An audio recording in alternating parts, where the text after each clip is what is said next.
What's going on, wrestling fans? Happy Tuesday to you. Paul Myers is joining me. I'm Jeff Upson from PA Power Wrestling. We have quite a show here today, but also throughout the entire day, we're going to have a lot of segments for breaking down the PIAA state tournament. It's state tournament week, Paul. We're super busy. Both of us are busy. You've been running wild for the last few weekends. Just give us an update, Paul. How are you feeling? Good. I'm excited to get to watch some wrestling, more wrestling than I typically get to watch this week down at the state tournament. So definitely looking forward to that. Yeah. It's been a crazy few weeks with the districts and regionals that I've been running, but yeah, it's full watch mode this weekend. Yeah, and we got quite a tournament to watch here. We got a lot of good brackets in Double A. Not that they're ever really bad brackets, but there's some really deep brackets, some wide open brackets, I would say. And Paul and I are going to take you through the 107 through 145 pound weight brackets here, previewing each one. We're going to go through. We're going to talk about what our favorite first round matches are, maybe some of our predictions, and things to look out for. So without delay, Paul, let's jump right into it. We'll start at 107. We got returning state champ Aaron Seidel of Northern Lebanon. He's on the top half, undefeated. And on the bottom half, we have Dom Deputy. He's the, quote, second seed. I don't like calling them seeds because they're not really seeds. They're just kind of where they are based on their prestige points. A true seeded tournament this is not it. They're just kind of inserted in there. But Aaron Seidel's on the top. Dom Deputy's on the bottom. Also on the top, we have Northeast Regional Champ Gage Swank from Muncie, who we've seen a number of times. And also on the bottom half, we have Dalton Wenner of Cranberry, a Midwinter Mayhem champion. So right from the get-go here, Paul, what are some first-round matches that you have highlighted? I know you both of us have filled out our brackets here, and we just both are talking about what we like. What are some matches that jump out to you here to start?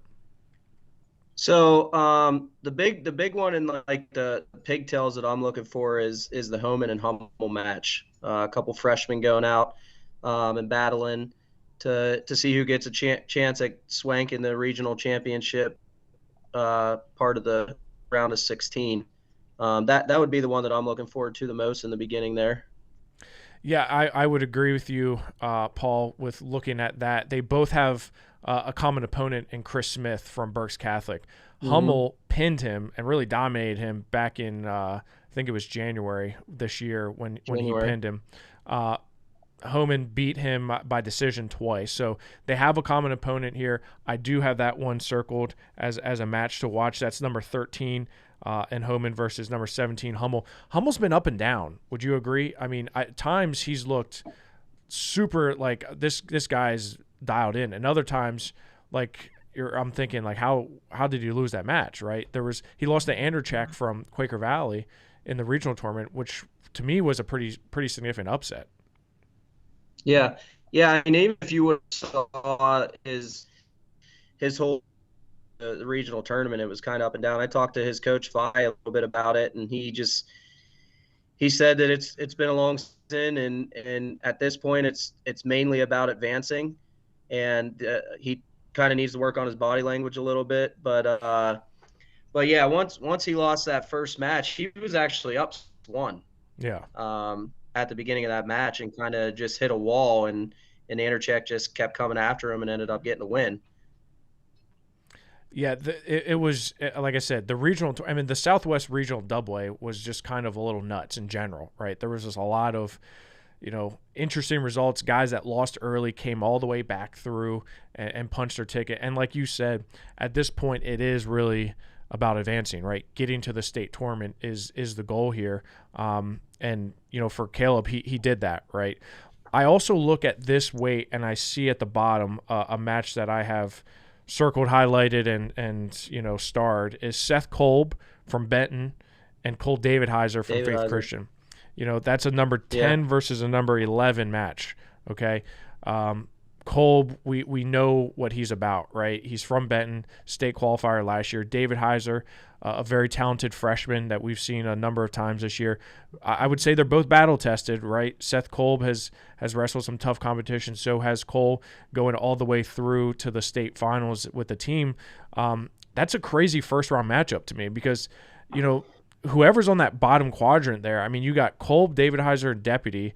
All three guys ranked top 12 in the state. At one time, they were all top, 5, I think, at one point. That to me is a really good first round matchup that could set the tone there to get to the quarterfinals. Yeah. I mean, we always say that you're at the state tournament, so everybody's good. But in terms of the first round match, I mean, I would say that one. And then even if Hummel ends up beating Homan, he has a sudden victory loss to Gage Swank this year. Yep. So that's another toss-up match there. I'm looking forward to see how Sierra does in her first match at States as the first girl to ever make it to PIAAs, to see if she's got a little bit of nerves and kind of what her outlook is moving on to the state tournament this weekend. Yeah, and I was at the Southwest Regional AAA this past weekend when she made it to the state tournament, and I was talking to some guys, and they were like, she's not just making it, like she's doing pretty well, right? It's not like this is just a fluke type of situation where like she got a medical forfeit and then won a match. No, she's winning and dominating some really pretty tough guys. I mean, she's 33-5. She's 33-5, right? That speaks for itself right there. She's a sophomore. She's got a really tough Antonio Boni in the first round, a guy who I really like out of Central Valley in the WPIAL. Younger brother Ambrose of Ambrose. He had been sort of a late bloomer was his brother, but Antonio has not been that case. He's jumped out to a pretty good start to his career. So I'm looking forward to that one. Aaron Seidel is the guy, right? Aaron Seidel has just been absolutely dominant against everybody he's wrestled. Dom Deputy was one of his tougher matches, right? Yeah. In the King of the Mountain finals. So you look at that path for him, I think he's going to get to the finals. I actually have Cam Baker from Burrow coming out to the semifinals. I agree with you with Hummel and Swank. Swank is another one I would say has been a little up and down, right? He lost to Sombronsky from United 9-0 at the Ultimate Warrior tournament. You remember that one. Mm-hmm. Sombronsky ends up finishing 5th in the regional out of the Southwest. So you have a regional champ in Swank who lost by major decision to Sombronsky, who's 5th, who's in a pigtail match, right? That to me kind of sums up how chaotic 107 is. I do think that Gage Swank will get out to the quarterfinals against Baker. I have Baker coming to the semifinals against Seidel. Mm-hmm. It sounds like you got the same thing, Paul. Yeah, I mean, if you look at Sombrowski's piece of work this season, like he started out the year going into the district tournament undefeated, not really having any real tests, and then whenever he lost to Beatty at districts, he didn't really look like himself. I mean, right. Lost to Beatty, came back, had a couple more losses, or another loss at districts to Hummel. He lost to Hummel for 3rd and 4th. And then, him and Baker was a battle in the first match of regionals, right. And then he wrestled his way all the way back. If he didn't have if he was in a different spot of the bracket, I might think otherwise. But Same. Yeah, I have Seidel and Baker there in the semis in the top half, and then I actually have Detar from Trinity and Deputy in the semis of the bottom half. I mean, that's not a bad pick in the bottom. Wenner, I think, Wenner will likely see Beatty, right? I think Beatty's kind of the guy, and that I think he should beat Roman Polka of Newport. But that right there is a rematch of the Midwinter Mayhem finals, right? Mm-hmm. And Beatty had a great tournament. He had bounced back. We had seen him at the Panther Holiday, maybe not wrestling his best. Wenner, he controlled that. I think it was a 7-4 match, but Wenner kind of controlled it. Wenner's 3 losses, 2 are medical forfeits, 2 are injury defaults. One was when he bumped up to 114. I think Dieter is definitely that is 2 very high quality freshmen. if we see Yeah, Wenner and Dieter. and Dieter's only two losses are to Seidel. Obviously, they were both controlled, but Yeah. I mean, other than those two losses, I mean, he's undefeated on the season. So, not saying that's why I picked him because like Wenner is fun to watch. I mean, we got the opportunity to see him win the Midwinter Mayhem. I just even his first match against Beatty. I mean, that's a toss up match. You Yeah, know. no, I mean that was a competitive match for sure at Yeah. the in midwinter. That Seth Colbin David Heiser is the one to watch, right? Yeah. That's definitely the first round matchup that I think most people are gonna be dialed into. And Dom Deputy, shout out Dom. He doesn't have an easy path, right? I mean, he's gonna have a tough quarterfinals. He's gonna have a tough semifinals, and of course, if he's gonna make it, he's gonna probably have to wrestle Aaron Seidel again. Yeah. Dom Deputy now versus Dom Deputy in December when he wrestled Aaron Seidel, a very different wrestler. I think he has progressed. I think he has mentally adjusted to some things, and I think he believed in himself. So Aaron Seidel needs a good match. I mean, he's just been dominating people, so let's give this man a good match, right? Yeah, I agree. Like in the regional finals, he I mean, he got taken down by Baker rather quickly, and then after that, it was just all work. Yeah. I mean, it didn't even phase him. Whereas, like, I think some of the times in the past, and his coaches would kind of say the same thing. He always had a rough spot getting over that hump. Mm-hmm. I really think that he's come into his own a lot this year, more than some others, or he has in the past. Too.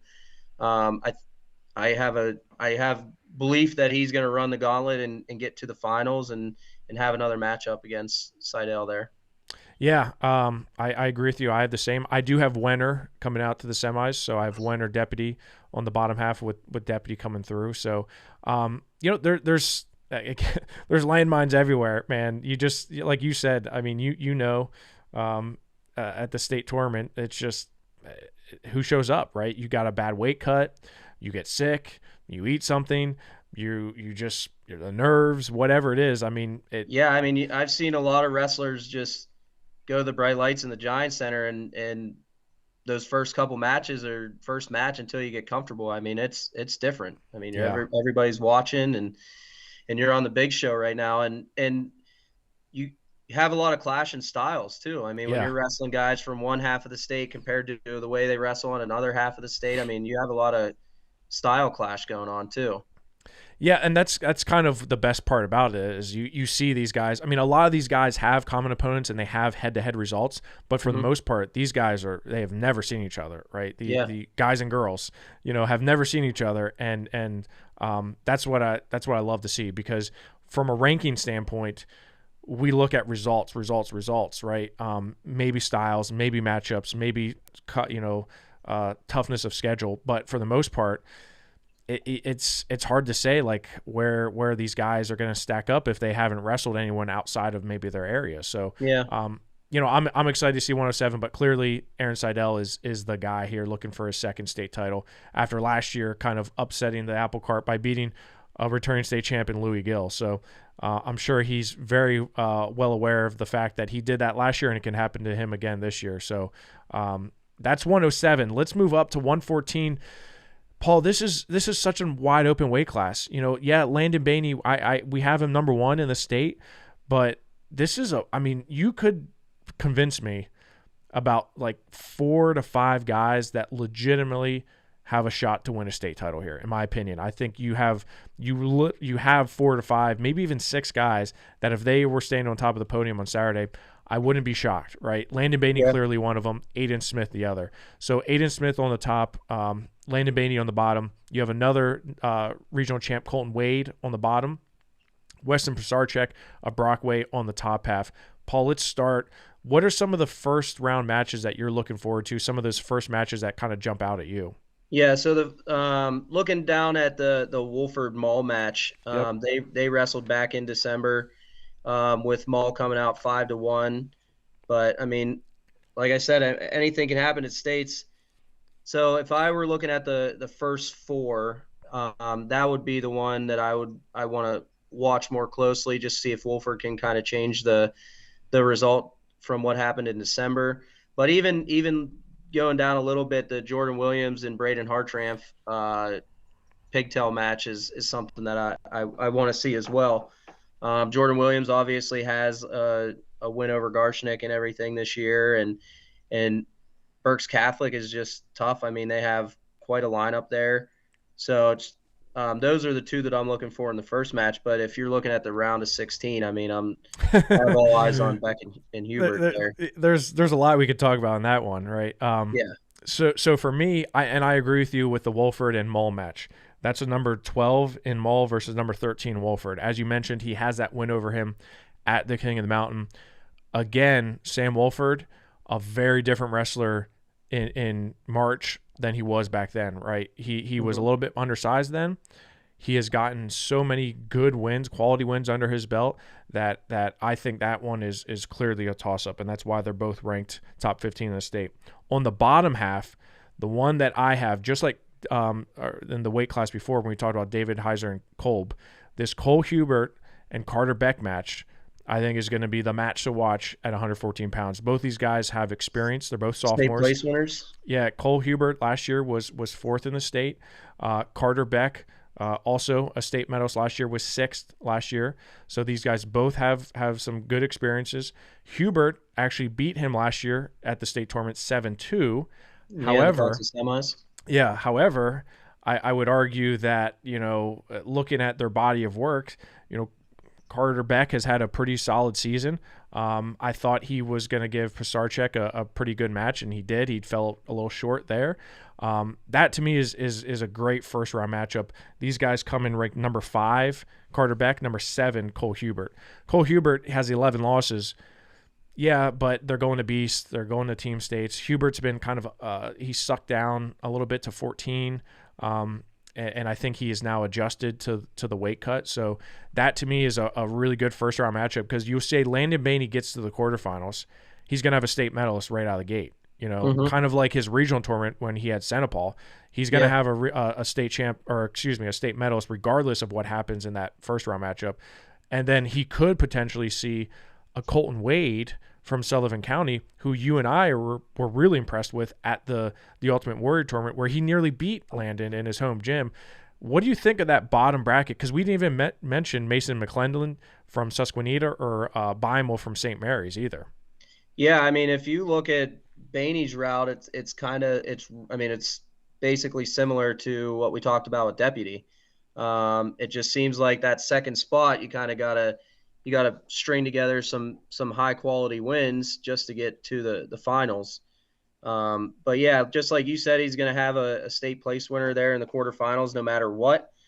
And then Colton Wade in that match that they had there at the Ultimate Warrior. Yeah. If it wasn't for him shaking off his dad to cut him and getting that tilt, I mean, we might be a different situation here. Completely flipped rankings, right? That match. Aiden Smith then comes in ranked number 1 in the state.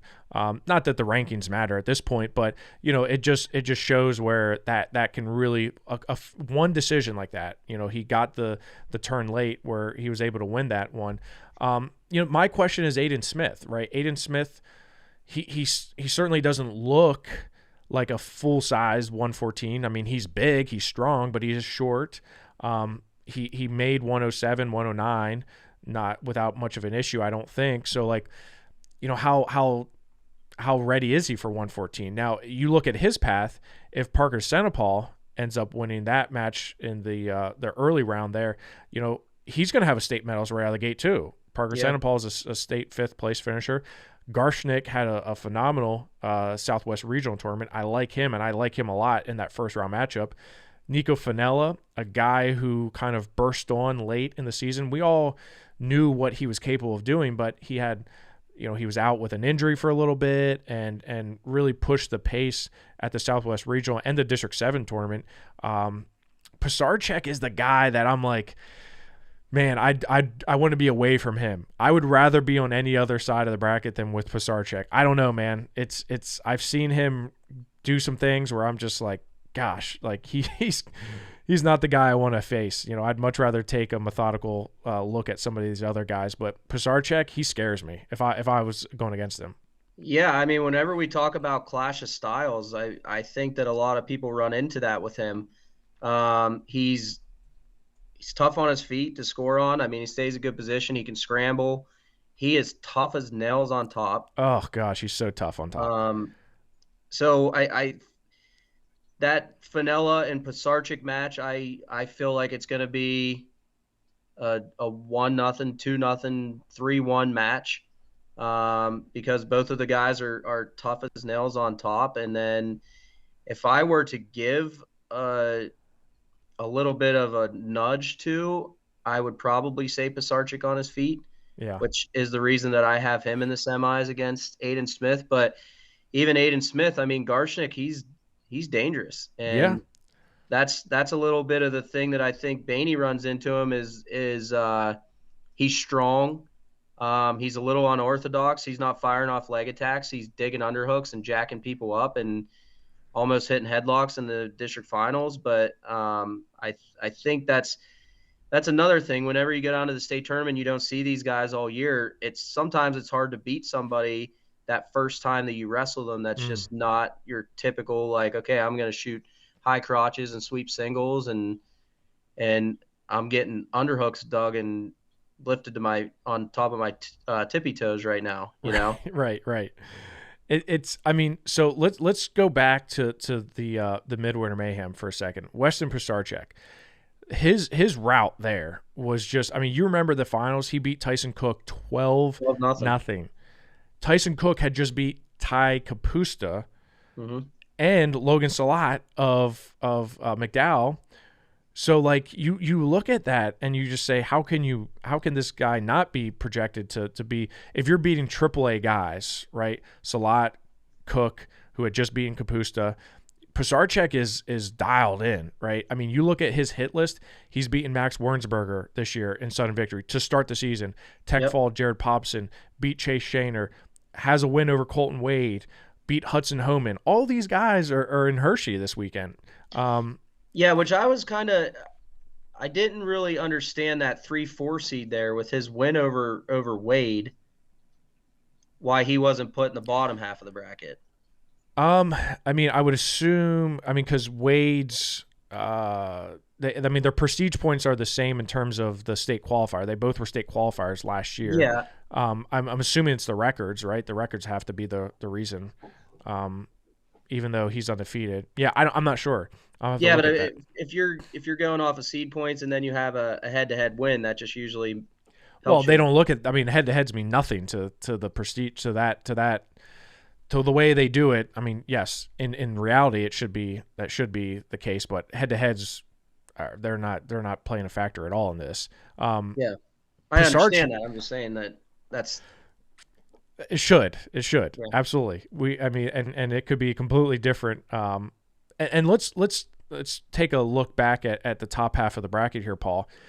Pisarcik could see, I mean, I think Mull and Wolford is a good match. I think they're going to push him. But then he could see Nico Finella, who is very accustomed to slowing guys down, right? He's very methodical in how he wrestles.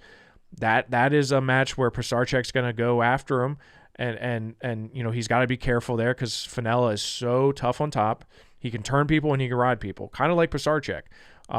So this is just a landmines everywhere. Garshnik, I like him a lot. So whoever wins this is going to have to go through a grind. You know, McClendon from Susquehanna, this is his 4th time at the state tournament, has never medaled before. I mean, at that point as a senior, man, you got to be saying, like, what am I doing wrong here? I got to get a medal here. So he's not going to go easily. And this is his 4th trip there. The big lights aren't going to scare him. The mats, I mean, he's probably wrestled on all 6 mats before in his 4 trips there. Yep. That's a guy I don't want to see either. So yeah, I mean, 114 is just wild. Well, let's go through it, Paul. What do you got? Who do you have going where? Let's look at that. So I have Aiden Smith and Pisarcik in the semis on the top half, and then I have McClendon and Baney in the bottom half. All right. So we are a little different. I have Wade and Baney, and Smith and Pisarcik. Smith going through and Baney going through. That's that's. I have McClendon over. I mean, McClendon just beat Hubert 12-0 last week. He did turn him up. Do you have Yeah, I McClendon going to mean, the finals? what's that? Do you have McClendon going to the finals? I do not. I have Okay. Bainey and Smith in the finals. All right. All right. Well, again, you look at this Hubert Beck, and we didn't even mention Aiden Beimel from St. Mary's, right? I mean, he's another one who returning state qualifier, certainly in the mix here. Jace Gessner of Lewisburg had a not so great regional tournament, loses to Cole Patrick from Wyalusing. He's a senior, but again, been to the state tournament before. Can Jace Gessner beat Nico Fennell and set himself up? That's I would never look past anybody here. And then Parker Yeah, Senepal. Parker Senepal is still here. He was 5th in the state last year, and he's in a pigtail match because he was 5th in out the of the region. region, right? Yep. And that's kind of what I love about this bracket is you have 3 guys in this bracket that were state qualifiers last year in AAA. You have Nico Fenella, you also have Jordan Williams who was at Hempfield, now at Chartiers Houston. So I like the fact that Jordan Williams and that even that Hartnaff match with from Berks Catholic, that's a tough first round matchup. I think we did mention that when you were going through your first couple of matches there. So I mean, this is probably one of my most exciting brackets, just because, again, there's going to be things where you and I are going to be looking at each other on Thursday and be like, what just happened here? This bracket got busted, right? Mm-hmm. All right, let's go up to 121 pounds, Paul, where we've got, boy, look at the firepower we have at 121 pounds. We have Gage Botero on the top half. On the bottom half, we got Lucas Fye from Baldigo area. We have Brant Hare from Montgomery. Thank the wrestling gods that Brant Hare and Gage Botero are separated. Because honestly, that was my concern. I was like, if Brant Hare and Gage Botero meet in the quarterfinals or the semifinals, like, I swear to God, it's just a good thing that they're separated. Look at some of these quarterfinal matches that we could have. Botero versus Wenzel. They were 2 and 3 in the state last year, and look at Wenzel's got to get through Gonzalez first. Facts. Yeah, you're absolutely right. He's got to get through a state medalist in Gonzalez, right? I mean, that to me, and then 121 like 114. I mean, I would say there are 2. I'm not going to say clear. I would say there's 2 headliners here: Gage Botero and Brant Hare. Brant Hare, 42-1. His only loss is when he was at 127 pounds against Tahir Parkins, a match that he controlled for 2 periods. Then just kind of Parkins is just so good at that. He's really good at gaming those folks. But then you have freshman Max Wernsberger from Meadowbrook Christian, who's been absolutely, phenomenal this season. Lucas Fye is kind of like the regional champion, who's like, I think a lot of people forget about, right? Yeah, they don't talk about him. Which he has a valid right to be feeling some type of way, being a returning state place winner, and kind of that's one thing that you can't overlook somebody like that, No. Like a Brant Hare. I'm not saying that he overlooks anybody, because I guarantee he doesn't. Talking to how, talking with his dad and just how in depth they are with breaking down each certain match. I'm not saying that he is overlooking them, but you got a state place winner that you're probably going to be wrestling in the state semis. So, there's 5 outside of those freshmen. There's 5 guys that have state medals, right? Mm-hmm. Gage Botero, or 1, 2, 3, 4, 5. Yeah, there's 5 with Botero finishing 3rd, Wenzel 2nd, 3rd, 1st. Lucas Fye was 5th last year, and let's not forget Lucas Fye beat Landon Bainey last year, which a lot of people hadn't expected. Jack Gonzalez was 8th. Yeah. Elijah Brogius was 8th last year. This is just, that's without talking about Brant Hare or Max Wernsberger or some of these other folks that we're looking forward to seeing, like Lucas Barr. Lucas Barr has a win over Gonzalez. Yes, he's lost to him the last few times. Yeah. So let's go through, Paul, and look at some of your first round matches. I'm going to start here with some of mine. Gonzalez and Wenzel, as you mentioned, is one of mine. Gonzalez comes in ranked 10. Wenzel comes in ranked 3rd. Now, Wenzel's just been – Hare's had his number. Hare's just kind of beat him up these last few weeks, and I don't see that changing. That's one of my first round matches to watch on the top. Gideon Bracken of United. United has had a really good end of the season here as a team and individually. He comes in ranked number 9. Him versus Max Warnsberger from Meadowbrook. That's a 6 versus a 9. So top 10 matchup right out of the gate, Paul. Yep. And just to go a little bit further, I mean, if you look at the bottom half with Brocious and Rush, I mean, like you said, you have a state 8th coming in and wrestling a guy that's ranked in the top 5. Yeah. Yeah, I like that one. I'd also look at Jake Bennett, too. Jake Bennett and Aiden Grog. I think that's a really good matchup, too. Grog is coming number 8. Jake Bennett is 16. But that's kind of I don't know if that's a fair assessment for Bennett because he's had some ups and downs. I feel like a lot of those Fort LaBeouf guys have had some good results and then some head-scratching results, right? Jake Bennett is a guy who's battle-tested, no doubt, right? Yeah. I think that's a good first-round matchup. So let's go who we got in the quarters. I got Botero versus Wenzel, Warnsberger, and I have him against Masajowski from Berks Catholic. I think he's going to get through. He's a freshman, and I really like him.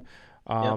I think he beats the fellow freshman Homan from Grove City in the first round. And then I have Hare versus Rush and Grog versus Phi. What are you looking at? That's exactly what I have. Another first-round match just before we go. Yeah. I think Almondina. We got to see him at the Midwinter Mayhem. I really think he is a little sneaky chance to get on the podium here. I would say he's definitely a sneaky chance. We have him ranked number 7 in the state, right? Yeah. So I mean, but that first round matchup with Cooper Feltman, that's a tough first round matchup with a guy from Notre Dame. I think Almedina and Phi, I mean, that's a top 10 matchup, 4 and 7 in the state, right? So, and I agree with you. I think he's a little bit sneaky because not many people know anything about Mid Valley. I mean, to be honest with you, if I wouldn't have seen him at the Midwinter Mayhem and had the chance to watch him wrestle, I don't know if I would know exactly what I was looking for in Almedina. But I still have 5 beating him. I'm just saying I think he's a little sneak. He sneaks around. He's lurking around. You know, he's like lurking around the bracket, saying, "Who am I going to knock off next?" Right? I mean, I'd agree with you. That is certainly a guy I'm not gonna be happy to see across me. Same with Lucas Barr though. Lucas Barr, 39-10 as a freshman from McGuffey, but can beat a lot of. I'm not saying he's going to come out and beat Brant Hare, but I'm just saying on the backside, he could upset some people. We got a lot of freshmen here between Brant, Lucas Barr, Homan, Warnsberger. There's a lot of guys here, and Almedina. There's a lot of freshmen here that I think are looking to really make a name for themselves. All right, so in the semifinals, I've got Botero and Warnsberger. I've got Hare and Phi. Yep. What do you got? Same thing. Botero, Hare in the finals? Yep. All right, who do you got winning? I have Hare winning. You got Hare winning. Yeah, I mean it's hard not to pick Hare. So here's my and I'm a fan of both these guys a lot. Gage Botero is such a, I mean, like Brent Hare is a mean little kid. He's like, I mean, he's a freshman, but he's a mean sucker. He's like Denny. He's just like Denny. I mean, he's ruthless. He's gonna push you down. He's gonna stare at you, and then he's just gonna wipe his snot and move on. Right? He's that kind of guy. Gage Botero, a little bit more, sleek and kind of, a little bit more smooth, I guess you could say. I think for me, it's the weights. So like if Brant Hare is good on his weight cut and he's good, remember that third day weigh-in on Saturday, if his weight is under control, I give him the edge. I just think he has that next level that he can hit. But Gage Botero is just, he's as tough as they come, right? Yeah, I mean, his only 2 losses are to Knox this year, so. Right. I mean, so I definitely think it's a toss-up. I'm actually going to go with Hare myself. And maybe it's recency bias, but looking at what he's been doing to Brandon Wenzel, I'm just, I mean, that maybe that's what I'm basing it all on, but like seeing how he's just dominated Brandon Wenzel, a guy who's a state champ. He's going to Penn State, looking for his fourth medal in Hershey. Like, and Hare's he's just had his way. Yeah. And, that to me is like, how can you not pick him, right? Yeah, I mean, if you're gonna justify it, I don't know if I picked Hare because I flipped a coin, or because they come to the Midwinter Mayhem, or because he's having his way with Wenzel. I just have it's just like a gut feeling yeah, that I think Hare's gonna pull it off. Now, I wouldn't be surprised if it goes the Botero way. I think this is gonna be one of the better Double A finals. for sure. I mean, if I'm gonna pick one of the Double A finals that I think is gonna be just high octane, I would say that there's going to be some points scored in this one. Oh my God. I mean, and Botero's he's gonna wrestle a full 6 minutes, and 6 minutes hard. I mean, he's gonna be fresh. He doesn't have to cut. We saw him come close down to 116 for the team state tournament. He doesn't 123 is not it's not going to be a terrible cut for him. So he's going to be a little bit fresher, I think. And he's going to wrestle full 6 minutes, right? So if Hare is not able to, if they go into the third period close, I'd give the edge of Botero. But if Hare just comes out like a ball of fire, like I expect him to, and scores points quick in bunches, I think it may be a little bit too much. So yeah, man, I got like goosebumps talking about 121. 121's a solid weight class here, Paul. Let's go up to 127 pounds, and also equally, credentialed is 127, right? Because we've got three guys here with a lot of experience in Hershey, and it starts at the top with Chris Vargo of Bentworth, right? We know how tough Chris is. He's also taken some losses though, where it's like, him and Hornak and Baney have, all three of them have butted heads for the last 4 years, and it's just like, I feel like all three maybe Vargo has separated himself a little bit, but those three are still kind of interchangeable to me. Vargo was he was fifth in the state last year. Baney was third. Hornak was fourth. Prior to year that, Vargo was third. Baney was fourth. Hornak was second. So you just have all these three kind of really standout guys here, and they all happen to be from the same region. So that kind of screws up the bracket a little bit, because you got three clearly, head and shoulders credentialed guys that are kind of feeding into some interesting weights here. And I'd say Cooper Hornak and Hayden Andrus right out of the gate is going to be a really good one. Let's go ahead and look at the bracket here, Paul. What first round matches do you have highlighted, and which ones should we be looking for? So yeah, I have that Andrus Hornak one circled in the first round. The pigtails, I'm not really. I can't say that I'm not going to watch them, but not one really stands out to me. Okay. But I mean, you have Householder and Kennedy. Householder's a returning placer. And then Matt Smith kind of came out of nowhere for me. I wasn't expecting him to be a regional champ. I mean, kudos to him. Congratulations. That's why they wrestle it. I was a little shocked myself. Yeah. Yeah. I mean, I didn't think anybody was necessarily betting on him to be a regional champ. But like I said, kudos to him. But that Andrus and Hornak, Stephen Harris and Baney, I'm excited. I like the Conwell Egan guys. I mean, they are tough. They're coached well. Those two first round matches right there on the bottom are the ones that I'm really looking forward to.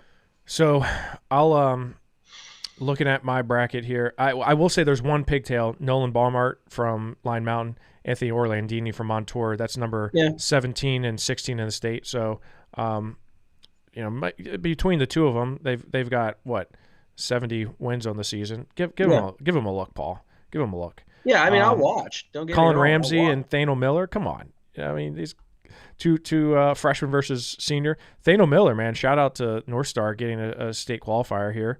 It was awesome to see that happen. I mean, was it? Sal Ascari is a great guy, great coach. Passionate coach. Passionate beyond belief. He's had a little bit of an up and down ride this season, and and some things go on there. It was really awesome to see Thanol win there to punch his ticket and just watch how excited Sal was for him. I mean, he's literally like he reminds me of like a tough dad with his wrestlers. You know what I mean? Yeah. Like he'll push you and piss you off a lot of times, but whenever something like pays off, he can kind of be like, "I told you so," and give you a big hug and let you know that he really cares. You know? Right. Yeah, I agree. He's passionate. I mean, it does remind me a little bit of my head coach, Jeff Swigert, where he was like that dad type of, like you don't want to disappoint him. I'm not mad at you. I'm disappointed. Right. Yeah. And I told you so. There was a lot of those conversations. Like I told you could take him down. Why didn't you just believe it? Right. Looking at some of the first round matches for me, Cole Householder, David Kennedy, Householder 10, Kennedy is 13. That to me is a big time matchup. Householder has had a really good year, just is in a really tough region, and I'm kind of surprised that Cyrus Hurd ended up winning that. That was to me. I mean, let's look at it this way. Cyrus Hurd was tech falled by Hunter Gold, comes back and beats him. I mean that's I don't know how you do that. Like, were you just that bad? Or did you just kind of give up, or were you? I don't get it. Like how you can flip the script like that. Householder and Kennedy is definitely one of my first round matches to watch. Kennedy last year was a state qualifier. Householder was a state medalist. Householder has a win this year over Tyler Chappell. Gold and Ulrich is also one. Gold comes in ranked number 9. Gold was 6th in the state last year. Ulrich is a tough little freshman from Warrior Run who kind of has to hold his own against the Milheim brothers. That to me is a really good first round matchup. And I agree with you. I'll second the Hayden Andrus and Cooper Hornack match. Andrus is a guy who I've been hearing a lot about out of District 3 Bermudian Springs for a long time. And this was when he was just Hayden Andrus, not Hayden Yakovelia Andrus. Stephen Harris and Cohen Bainey. 2 guys that are state medalists, right? You look at the best first-round matchup in terms of rankings, I think you got to go Stephen Harris and Cohen Bainey. Cohen Bainey comes in ranked number 2, Stephen Harris number 6, right? That to me is a big first-round matchup.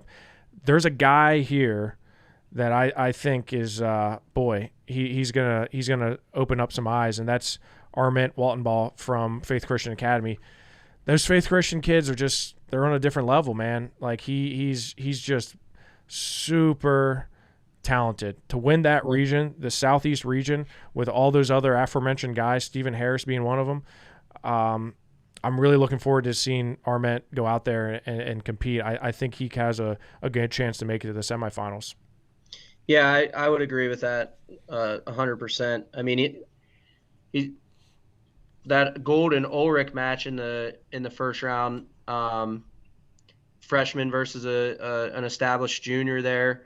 Like you said, he has to hold his own, but with the Milheim brothers. So if their coach is watching, please hit me up for one of those tournaments, Midwinter Mayhem or Panther Holiday Classic. I'd love to have them just to see the whole team. But yeah, that was such a hard pick for me in that quarterfinal match between Waltonbaugh and Gold. I ended up going with Waltonbaugh just because I think Faith Christian is definitely been battle tested all year. And then I went with Vargo in the top quarter. And then on the bottom, I went with Hornack over Smith, and then I went Bainey over Hurd. Okay.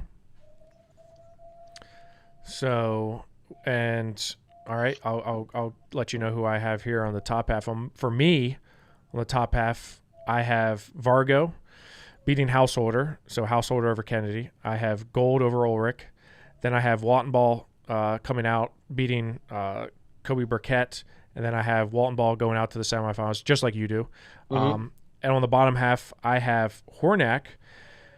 Hornack, man, he always has one of those years where it's like he has a bad tournament and he comes back and he wrestles out of his mind, right? I mean, he beat Vargo. He went to the King of the Mountain and lost to a lot of guys he probably shouldn't have. And I think that's just very typical of him.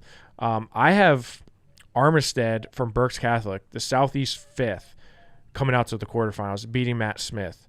That may surprise a lot of people, but I really doesn't surprise me. All right, good. Doesn't surprise you. In terms of rankings, it shouldn't because Armstead's Yeah. number 7. Um, and then I have Hornak coming out to the semifinals against Baney. Baney over Hurd, with a Vargo Baney. Baney beating Hornak, Vargo beating Walton Ball, and Vargo winning it all. That's what I got. I haven't And even picked that semifinal yet. you didn't pick it? You got to pick it now. Let's pick it live. All right, I will pick. Wait, I you got talking I about? got Vargo on the top half. Yeah. And then I have Baney on the bottom half. Vargo beating Baney again.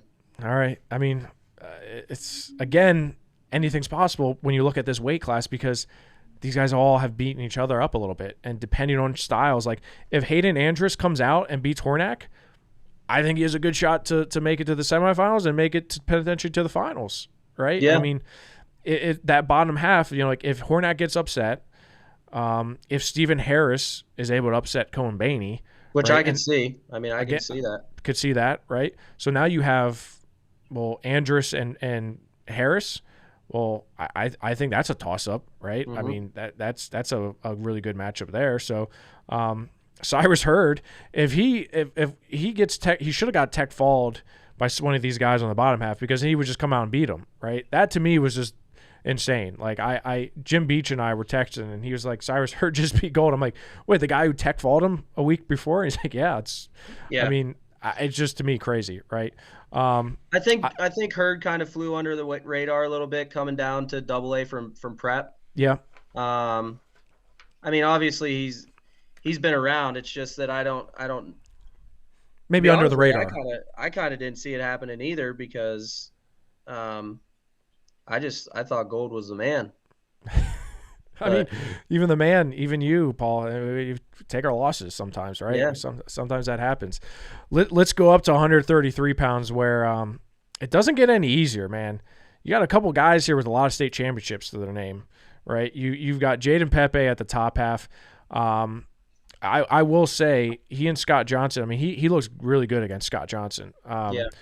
I had to fight our Northeast regional ranker on putting Pepe ahead of Johnson. I'm like, look, man, I mean, he's a stud, right? Johnson's equally studly, but Pepe's just, I don't know, he's got that it factor, I think. I mean, I think that's the class here. So the bottom half, though, right? Wide open. I would say, outside, if you look at the outside looking in, I mean, Scott Johnson, sure. Like, that's a really good first-round matchup with Cross Cassidy. Cross Cassidy, a guy who at one time I thought would probably win a Southwest Regional title, falls to third, still ranked number 8 in the state. Scott Johnson, number 2, so a top 10 matchup right out of the gate there. I really like Connor Heckman, too. He's been third behind those two for a couple weeks now, or at least behind Scott Johnson for a couple weeks. That, to me, Connor Heckman's a guy who I'm really looking forward to seeing if he can get back to the state podium where he was last year. He finished third in the state last year. He wrestled Colin Rath at the True Power event, which was a good match there. A lot of these guys, it's interesting to look back and say, all these guys were on True Power. A lot of them are they're in the talks for state championship run. So it's nice to see these guys all come to fruition. On the top half, Paul, Chase Bell, Mason Wagner.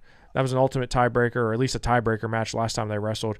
What are some of your best first round matches to watch here at 133?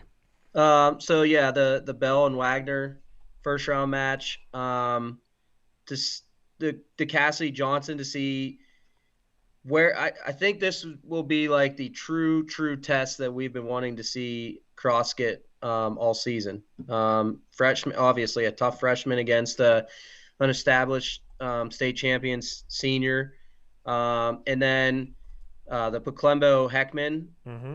I definitely think Heckman pulls that out, and I could possibly even see it being like 6, maybe 8-point major decision. But the reason I'm intrigued about it is because Paclembo, he's all the way down from 145 where we saw him at the Panther Holiday Classic, but he's hard to score on. Him and Heckman kind of wrestle the same. They both can scramble. They're both tough on top. They both have a good way to get out on the bottom. So I like that match um, for that reason mainly. I Like I I'm and saying, I I could see it being real close because of the style that they both wrestle, but I could also see it being like a major decision Heckman's way. Yeah, and I would agree with you in that sense that Pokeliambo is like one of those guys where he can come out swinging and he's tough as nails. He's just like a Mm-hmm. tough kid, you know. Yeah. He's got a lot of grit and Heckman equally tough, but I think he's just has a little bit more wrestling skills, right? He has a little bit Yeah. more scrambling, maybe a little bit better on his feet, and he's certainly tested, right? Cross Cassidy, I agree with you. You know, I've seen like Darius McMillan from Peters Township push Johnson a little bit at the Ultimate Warrior tournament. He was. I'm not saying he was in threat of losing that match, Yeah, but he but was there. he got frustrated a little bit. I think Cross Cassidy can do the same thing, right? So that to me is like one of the ones where I'm thinking, like you said, test. If I'm Scott Johnson, I'm not happy. I'm like, geez, like I could rather I draw the freshman, one of the toughest freshmen in the state. I also wouldn't want to draw Mason Wagner. Mason Wagner and Chase Bell. That was a tiebreaker match at the team state tournament. I really like Mason Wagner. Had a kind of maybe not as what he wanted regional tournament, but I still think he's one to watch there. Peter Chacon, man, shout out Montour. Peter Chacon winning a regional title there. I've been really impressed with him all year, but I just didn't think he was going to be able to pull it all together to win a regional championship. I'll be the first to admit that. And now here he is sitting on the bottom half. You know, could he find himself out to the semifinals, Paul? Yeah. Yeah. I mean, he looked tough as could be at the regional tournament. He won by Tech Fall in the semifinals, and then beats Baclembo for I don't know the third or fourth time this year. Right. But yeah, he definitely looked tough. He's real short and stocky, and he's in your face. He's another one that can wrestle 6 full minutes. 100%. And you know, we talked about how deep some of these regions are. Look at the Northeast region. The fourth place finisher out of the Northeast region is Dylan Granaham, who was fifth in the state last year and comes in ranked sixth in the state. So you've got four out of six guys in the Northeast region, all ranked top six. Yep. I mean, that to me shows you how deep that region really is. I have Granaham coming out over Doy, beating Chacon, and beating Wagner, and coming out to the semifinals. So you have a fourth place regional finisher coming out to that in my picks. And then Jaden Pepe meeting him. For me, Polkowski from West Perry is sort of like a enigma. I'm not really sure what to expect from him. He beat Wagner, but I don't know if that was sort of a fluke match.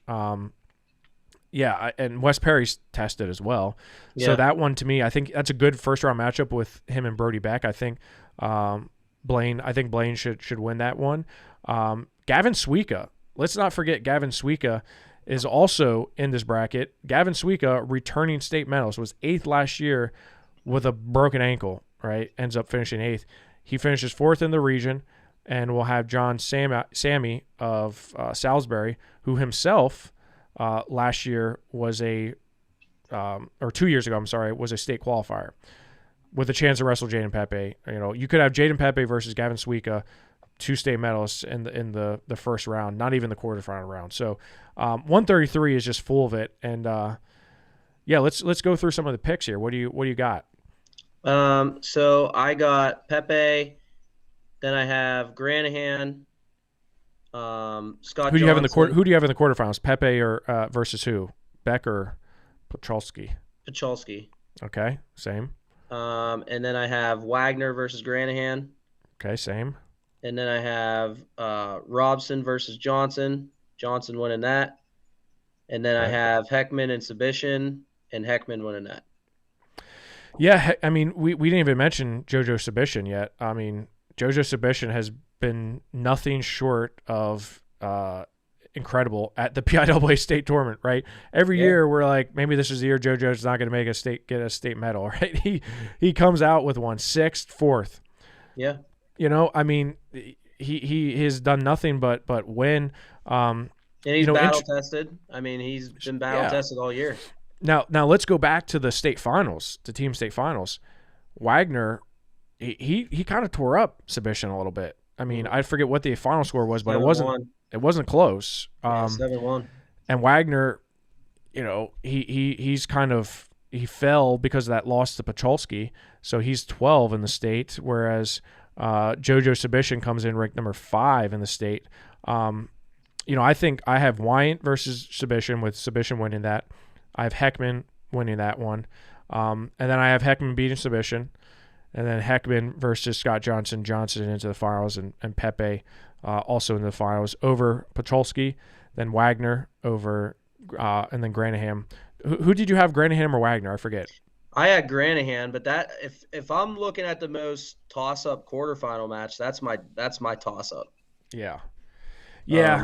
I it's interesting to see because, like, I mean, Chacon, Submission, and Robeson, like, are 3 regional champs, but they're still in really tough positions because they have this backlog, this logjam of talent from other regions, like the Northeast, and I would argue the Southeast is pretty deep with some of their guys. So, and Chase Bell, I mean, he could easily flip that, right? He could flip that tiebreaker match against Wagner and find himself potentially in the semifinals. That's what I love about the 133 bracket, is you do have Jaden Pepe and Scott Johnson as kind of like the I'll call them clear-cut guys, but you have a lot of, between that 3 and 8 spot, I think you have a ton of guys that could find their way into a 3rd, 4th, 5th, Granahan, Submission, Robeson, Wagner, Pokliembo,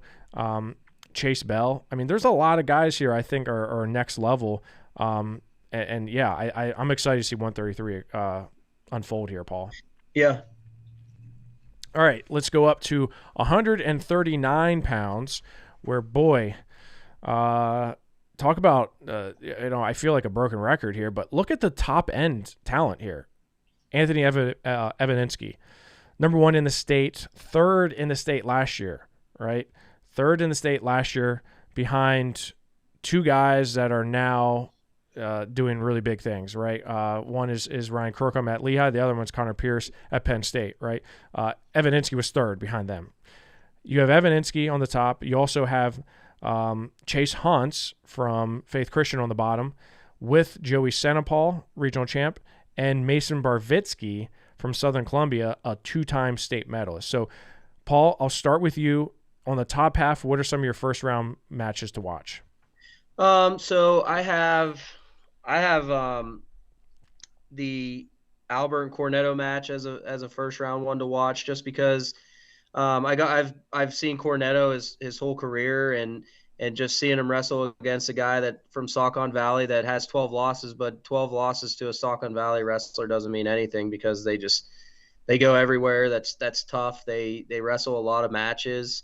And then to see the Vaughn and Taylor Smith, I'm more looking to see if Taylor Smith is healthy. I know that he's had a long season. His brother's out for the year, unfortunately, but those are my one. And then Colvin Collins is one that I want to watch in the top half. Yeah, so if I'm looking at the brackets and I'm saying the best first round matches, I think Albert and Cornetto. Did you mention that one? I kind of spaced out for a second. Yeah. Albert and Cornetto, number 16, and Albert versus Cornetto 10. Those Marion Center guys, man, they're like, I don't like their practice. I feel like they just work on like cardio. They just sprint the entire practice. I'm telling you, they're so athletic. Like how? They just hit weird moves because of their athleticism. Like I feel like they don't practice wrestling. They just practice cardio, and they're just like the best in shape guys ever. Cornetto and Albert, I think, is a really good one. Bryce Vaughn, Taylor Smith. If Taylor Smith's healthy, I think that's a really good match. Bryce Vaughn is a guy who, as a senior at Notre Dame, has been through a kind of a grind. He was a state qualifier last year. I really like that one. I think potential first round matchup is Brady Collins and Ethan Kolb. Ethan Kolb has to get through Uldrich from Berlin, but I think Ethan Kolb and Brady Collins would be a really good one. Kolb is a 2-time state 7th place finisher. He's a senior now. So Wenner and Milheim, 100% one that I really like. The Wenner brothers have they've been coming on strong, right? Mm-hmm. And Wenner's only a sophomore making his first trip to Hershey.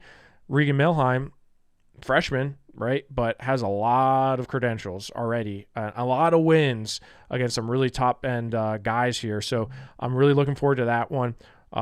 Lazar from Commodore Perry and Barvitsky. Barvitsky is to me kind of like the outlier here. Barvitsky, if he wrestles like he has, right, and like he has at Hershey previous years, I think he's potentially in the finals. Like that's how good I think he is. Mm-hmm. But damn, it's not gonna be easy. You're saying you're gonna have number. That's a 4 versus a 5, Paul. That's a top 5 matchup in the first round.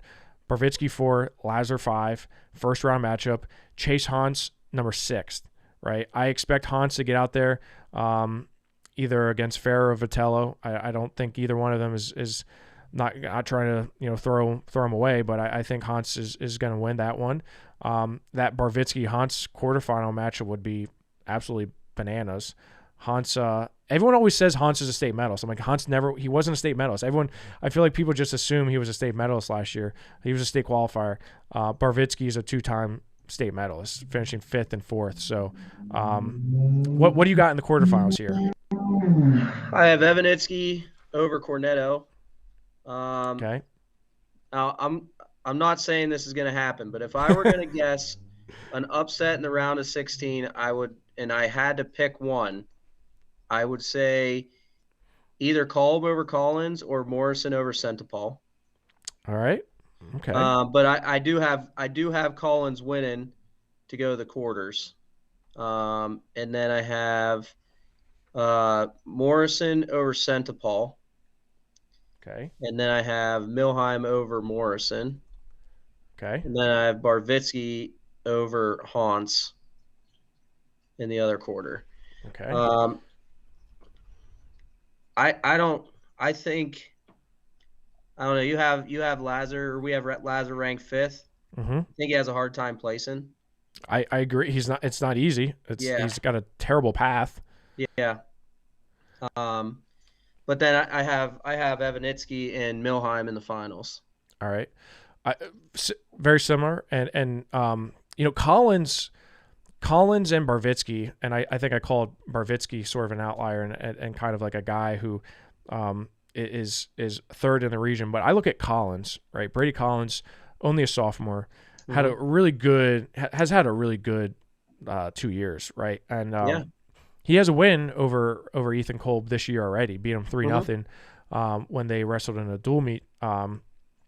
I do expect Collins to come out from there, and I have him beating Vaughn. I have Evanitsky beating Cornetto. I have Centipal beating Morrison, although I would agree with you. Joey Centipal has been up and down this year. He had a weird loss at the state dual tournament. TJ Martin from Honesdale, just kind of like he didn't look good. He didn't look good, and I think Burgettstown will tell you, like, their guys they're a little bit worn down a little bit. They're wrestling into the 3rd day of team states. I think those guys are a little bit worn down. I have Centipal beating Morrison, but I agree with you. I like your call there with Morrison potentially beating Centipal. Who did you pick, Wenner or Milheim? I picked Milheim and then Milheim over Morrison. Okay. So I have Milheim over Centipal. And then I have Barvitsky over Lazar, and I have Barvitsky beating Hans. Mm-hmm. And then I have Milheim making it to the finals. Yep. So I don't know, man. We're just 2 dudes talking about wrestling, and but yeah, I have Evanitsky over Collins in the top half semi also. Okay. Yeah, I mean, Evanitsky is here's what I like about Anthony. And Anthony looked really good at True Power. You remember that match because you and I talked about this a lot. Him beating Colin Guy. He's tested, right? And look at wrestling comes in pairs, right? You get guys that keep you keep moving the goalposts, right? I mean, Jaden Pepe and Anthony Evaninski are two. They make each other better, right? Coleman Scott, Drew Headley. You can go on and on, right? Mm-hmm. But I think I like seeing guys like Anthony Evaninski because that they're getting good looks at all times, right? Not saying all these guys are not, none of them are getting good looks, right? But I kind of give a little bit more, precedence to guys like Evaninski. So I think he is the guy, and especially finishing third here last year. But then you can throw out everything else: Collins, Milheim, Barvitsky, Senepal, Hans, even Wenner and Lazar. Like I think those guys are all kind of in another tier of like, if they get hot, anything's possible. Like I would not be surprised to see someone crazy on the bottom half come out. I wouldn't be surprised to see Chase Hans in the finals. If Wyatt Lazar can get hot, I mean, and you mentioned it. If he wants to earn a state medal, I would rather do it. I mean, he should get out to the semifinals. That's the best way, the easy way to do it. Don't drop down where you're going to be getting some landmines. I think that's his best chance of making the semis. Right. All right, Paul. Last one, 145 pounds. We're going to be sounding like a broken record. We got another Milheim, Caden Milheim of Warrior Run. He is on the top half by virtue of winning the region and being third in the state last year. On the bottom half, we have Cade Wernzenberger from Meadowbrook, who was fourth in the state last year, sixth the year prior to that. You have also on the bottom half regional champion Cody Hamilton of Grove City. Shout out West Phipps and Grove City. Grove City's had a really good year this year, and 3 regional champs. Man. West Phipps is he's one of the best there is. And then there's some dude named Vince Bozakis. Never heard of this guy. Must be new to PA. He's on the top half. Callan Bowman from Chestnut Ridge, a guy who's been in the state finals before. Also on the top half, Gunnar Gage Heilbrunn. All right, so let's break down the best first round matches here, Paul. I'll start with mine on the top half. Right out of the gate, I like Gage Long and Travis Reifenstahl from Saucon Valley. Travis is 14. Gage is number 16 in the state. Gage Long had a hell of a regional tournament. Were you impressed with him as much as I was? Yeah. I mean, he looked tough. Even in the matches he lost, he was right there. I also really like the Gage Heilbrunn and Gunnar Gage. You've got a Gage versus Gage. Gunnar Gage, solid name, right? But Gage Heilbrunn, Heilbrunn comes in ranked number 9. Gunnar Gage comes in ranked number 13. That's to me is a really good first round matchup. And also I have Gage Wenzel and Jonah Erdley. On paper, they're both freshmen and they both almost have identical seasons. Wenzel, though, is number 8 in the state. Erdley is number 18. Erdley fell to 6th in the region in kind of a weird circumstance. But Gage Wenzel, we talked about brothers. I mean, Gage Wenzel and his younger brother, or older brother, but smaller brother, Brandon. I mean, those guys are very impressive. Yeah. That Southwest bracket in Southwest or 45 was, I mean, it was tough. I mean, all the way through it. Not saying I was shocked to see Gage Long get through, but I don't know if I had him in the top 6 going in. But again, that's why they wrestle. In the bottom half of the bracket, I mean, I don't think there's a better first round match than Steen and Wernsberger. Yep. I don't think that you can overlook that match over any other one in the first round is the one that I'm going to be watching for sure. Yeah, that you're 100% right. That's a number 4 Wernsberger versus a number 5 Max Steen. Now, they do have a common opponent this year, Matt Repos. Okay, Wernsberger beat Repos. Repos beat Stein. So that's why they are ranked the way they are. I really like the Ryan Lawler from Bishop McDevitt match and Chase Burke. Chase Burke comes in ranked number 3rd in the state after having a win over Wernsberger, right? Chase Burke was 7th in the state as a sophomore qualifier last year.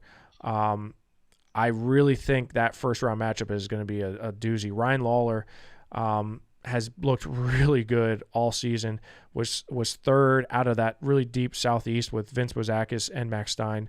He's been scoring a lot of points lately. Him and Jay Guilfoyle both have just been, I don't know what Coach Nauman is doing there, but those guys have been scoring a lot of points against some really good kids. So I really think that first round matchup as well. But you're right, nothing beats Max and Cade in that first round with a 4 versus 5. I want to say this is probably the best bracket for first round matches. Like this is where my highlighter went a little nuts. 27 had a lot, but 45 had a whole lot of too. So, and then we didn't even mention Trent Hoover, your boy, Penn Cambria proud, right. comes out and gets a regional title. I would say he didn't have the best Midwinter Mayhem tournament. Right? Would you agree? I think a lot of people would agree. Trent himself. Yeah. I mean, until the finals of the Southwest Regional, I don't know if Trent had his best stuff. But okay. Whenever I thought he wrestled a very, very smart and patient match against Bowman. Mm-hmm. I don't really know if either one of them, they've wrestled so many times that it's like they know exactly what one's going to do against the other. But the reason I say patient is because Trent literally waited until he had a perfect reattack to get his takedown to win the match. But it's a second chance down at Hershey. I mean, I know that he has some big expectations, and I think a lot of people do for him as well. But it's going to be a tough test to get through that quarterfinal match. I can tell you that. I mean, he did not. You look at draws for a regional champ and the quote second seed. He got screwed. I texted Todd as soon as the bracket came out, and I said the same thing. Trent got screwed because he does make it out to the quarterfinals. He gets Cade Wernsberger or Max Stein. Yeah. Wins that. I think that next quadrant up, Chase Burke, Ryan Lawler, Cody Hamilton, and let's not forget Logan Ritchie. What an inconsistent, my gosh. Logan Ritchie, one day you're like, dude's making a state finals. The other day you're like, he's not making it out of the district. Mm-hmm. He was 8th in the state last year. We dropped him like way down in the rankings, and he comes back, has a really good regional tournament to finish 4th there. So, I mean, you legitimately, Ritchie could beat Hamilton. I think Lawler could beat Burke. But I really do think Max Stein, Wernzenberger, and Trent Hoover are like 3 of the best in the bracket, and they're all in the same quadrant, right? Yeah. I mean, you got 3 of the top 6 in that bottom quarter. And then we didn't talk about Vince Bozakis. No, we're not throwing shade. He's really good. But Vince also doesn't really have an easy route, so to speak, because he's going to get Wenzel or Erdley. I'm not saying either one of them is going to beat him, but they're going to. It's going to be a good match, right? You also have they're going to be there. Callan Bowman, right, who I really like as well. He can be very methodical and slow things down, or he can just completely throw it away and get really beat up. Like that's the thing. It just depends on which Callan shows up. For me, I have Milheim versus Heilbrunn. I have Bowman versus Bozakis. I have Hamilton versus Burke, and Wernzenberger versus Hoover. Same exact. But I think Stein. So here's the thing. I think Stein can. That's a toss up. I think that's 50-50. I think Stein can find himself in the finals. I think Milheim can, end up being in the semifinals, but I wouldn't be surprised if Heilbrunn or Gunnar Gage, winner there, gives him fits. I think Bozakis is the guy, right? Would you agree with that? Like with some of our other weights, like would you say Bozakis is the dude here? Yeah, I would say so. I mean, obviously, that if I'm going to pick a semifinal to watch, I mean, I'm going to pick the Milheim Bozakis semi to watch in this bracket. But right, who do you have coming out this semifinals, Paul? I have Milheim Bozakis, and then I have Burke and Wernzenberger. Man, it's like we looked at each other's brackets. Yeah, I got the same thing. And then I got Bozakis and Wernzenberger. Yeah, me too. Bazakis over Warrensburger. Yep. Whew, man. It's going to be a lot of fun. I can just tell you that right now. I can't wait. I'm psyched. A lot of good weights here. Paul, I appreciate it. We got a lot more podcasting to come here tonight. Mitch Rupert and I are going to jump back on at 5:30 and do the second half of Double-A. Then going to strap back in, and we're going to do some AAA stuff with Greg Warnock and Dustin Hawkinsmith. We've got a lot of stuff coming here, Paul. I can't wait to see you on Wednesday night, Thursday morning. It's going to be a lot of fun. Sounds good. I will see you Wednesday evening.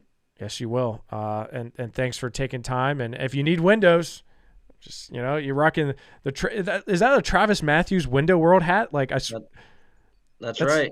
That's badass. Like Only Travis Matthews Window World. That's right. Love it. Well, Paul, I appreciate it. You're the man. Can't wait to see you in a few days. We'll see you soon. All right, buddy. Have a good one. Yep. Thanks for tuning in, guys and girls. Anybody, whatever you are. Thanks for tuning in.